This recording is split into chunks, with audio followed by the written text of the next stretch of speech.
ইয়াতে দিম মই ভিটামিন ই কেপচুল।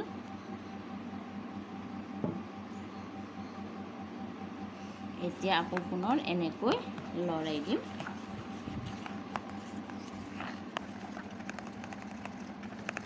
মই ইয়াতে অকণমান তেল দি লৈছোঁ। তেলখিনি মই এনেকৈ ধুনীয়াকৈ সানি লৈছোঁ। তাৰপিছত এতিয়া মই চব বেজখিনি ইয়াতে এনেকৈ দি দিম। এতিয়া মই 45 মিনিট এনেকৈ ৰাখি দিম। 45 মিনিটৰ পিছত আকৌ মই আপোনালোকক দেখুৱাই আছোঁ কি হয় চাবোন।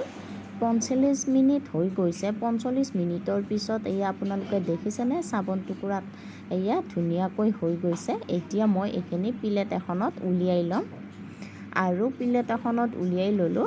আৰু অকণমান কিন্তু ঢিলা হৈছে দেই, পানী সোমোৱাৰ কাৰণে অকণমান ঢিলা হৈছে, তথাপি ইমানো ঢিলা হোৱা নাই, ব্যৱহাৰ কৰিব পাৰি।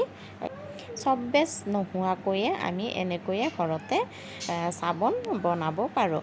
আপোনালোকে আজি ভিডিঅ'টো চাই কেনেকুৱা পালে জনাব কমেণ্ট কৰি। আৰু যদি ভিডিঅ'টো আপোনালোকে ভাল পাইছে তেতিয়া নিশ্চয়কৈ লাইক এটা কৰি দিব। আজিলৈ এৰিছোঁ, বাই।